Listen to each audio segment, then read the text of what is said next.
नमस्कार। आज हम एंटीबॉडीज़ की दुनिया में थोड़ा गहराई से उतरते हैं।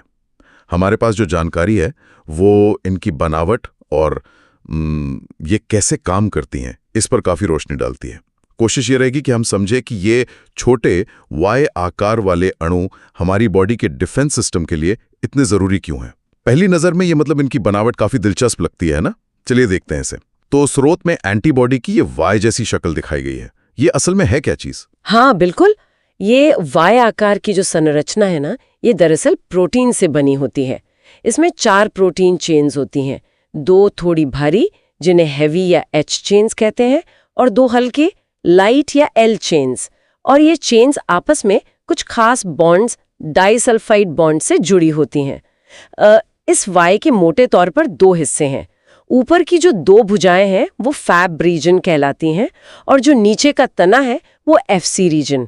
हर हिस्से का अपना एक बिल्कुल अलग काम है। अच्छा, फैब रीजन। तो ये ऊपर वाली भुजाएं, ये फैब रीजन क्या करती हैं फिर? देखिए, फैब का मतलब ही है फ्रैगमेंट एंटीजन बाइंडिंग। तो इसका मेन काम है एंटीजन, यानी कोई बाहरी हमलावर जैसे बैक्टीरिया या वायरस का कोई हिस्सा, उसे पहचानना और उससे चिपक जाना, उससे जुड़ जाना। यहीं पर वो खास जगह होती है जिसे एंटीजन बाइंडिंग साइट कहते हैं। और ये हिस्सा वेरिएबल होता है, मतलब हर एंटीबॉडी में थोड़ा अलग, जो उसे एक खास एंटीजन के लिए बिल्कुल स्पेसिफिक बनाता है। आप कह सकती है हर एंटीबॉडी एक खास ताले के लिए बनी खास चाबी जैसी है। वाह, चाबी और ताला, ये अच्छा उदाहरण है। मतलब स्पेसिफिसिटी। तो हर एंटीबॉडी एक खास दुश्मन के लिए, समझ गया। तो फिर वो नीचे वाला हिस्सा, वो तना, एफसी रीजन, उसका क्या काम हुआ? हाँ, तो एफसी रीजन मतलब फ्रैगमेंट कांस्टेंट, ये काफी हद तक कांस्टेंट रहता है। ये एंटीबॉडी के एक्शन वाले काम तय करता है। मतलब जब फैब भुजाओं ने दुश्मन को पकड़ लिया है ना, तो एफसी रीजन बाकी इम्यून सिस्टम को सिग्नल भेजता है कि भाई अब एक्शन लो। जैसे ये कुछ खास इम्यून सेल्स होती हैं, मैक्रोफेज मान लीजिए, उनको बुला सकता है। अच्छा, उनको सिग्नल देता है। जी हाँ, कि आओ और इस पकड़े हुए दुश्मन को खत्म करो। या फिर ये कॉम्प्लीमेंट सिस्टम नाम का एक और हथियार होता है इम्यून सिस्टम का, उसे एक्टिवेट कर सकता है।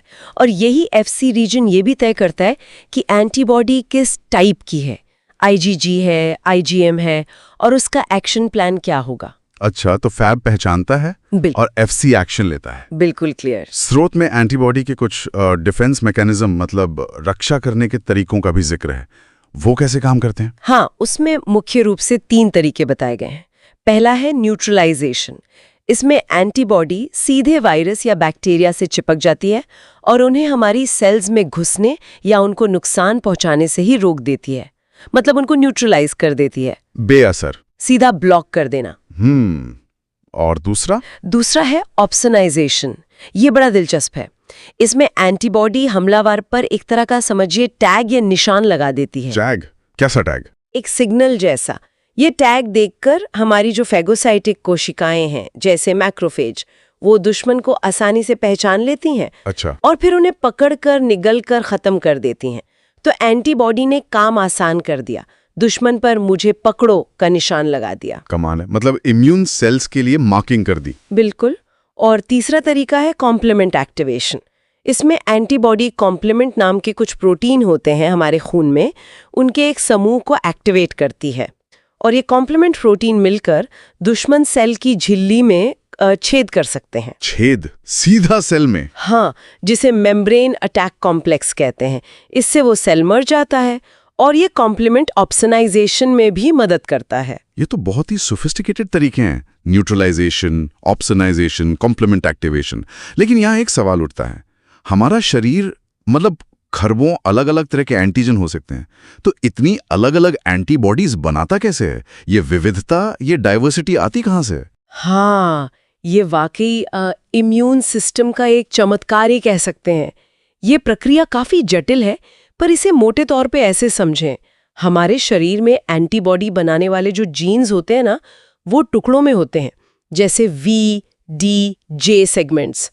तो एंटीजन से सामना होने से पहले ही हमारा शरीर इन जीन के टुकड़ों को रैंडम तरीके से, मतलब बिना किसी क्रम के, लाखों करोड़ों अलग अलग कॉम्बिनेशन में जोड़ता है। रैंडम तरीके से? हाँ, मतलब जैसे ताश के पत्ते फेंटते हैं। बिल्कुल वैसा ही। इसके लिए खास एंजाइम होते हैं RAG1, RAG2, और जोड़ते समय भी कुछ नए न्यूक्लियोटाइड रैंडम तरीके से बीच में डाल दिए जाते हैं। फिर जो हैवी और लाइट चेन्स बनती हैं वो भी रैंडम तरीके से जोड़ी जाती हैं। इससे एंटीबॉडीज की एक बहुत बड़ी लाइब्रेरी या जखीरा तैयार हो जाता है। करोड़ों अरबों अलग अलग तरह की एंटीबॉडीज। ये सब एंटीजन से मिलने से पहले होता है। अच्छा, तो शरीर पहले ही बहुत सारे ऑप्शन तैयार कर लेता है बिना दुश्मन को जाने। जी बिल्कुल, इसे एंटीजन इंडिपेंडेंट डाइवर्सिटी कहते हैं। फिर जब कोई एंटीबॉडी अपने सही एंटीजन से टकराती है, मतलब उसका मैच मिल जाता है, हाँ। तो शरीर उस खास एंटीबॉडी बनाने वाली बी सेल को सेलेक्ट करता है और उसे और बेहतर बनाता है। उसके वेरिएबल रीजन में छोटे छोटे बदलाव किए जाते हैं जिसे सोमैटिक हाइपर म्यूटेशन कहते हैं। इससे वो एंटीजन को और ज्यादा मजबूती से पकड़ पाती है। मतलब जो हथियार काम आया उसे और पैना किया जाता है। सही कहा। इसे एफिनिटी मैचुरेशन कहते हैं। और साथ ही शरीर जरूरत के हिसाब से कांस्टेंट रीजन यानी FC पार्ट को भी बदल सकता है ताकि एक्शन प्लान बदल सके। इसे आइसोटाइप स्विचिंग कहते हैं। तो पहले विशाल विविधता, फिर टारगेटेड सुधार और फंक्शन बदलना अद्भुत है। तो संक्षेप में हमने देखा कि एंटीबॉडी का Y आकार कितना कारगर है। फैब रीजन पहचानता है, FC रीजन एक्शन लेता है। न्यूट्रलाइजेशन, ऑप्सोनाइजेशन, कॉम्प्लीमेंट एक्टिवेशन जैसे तरीकों से ये हमें बचाती हैं।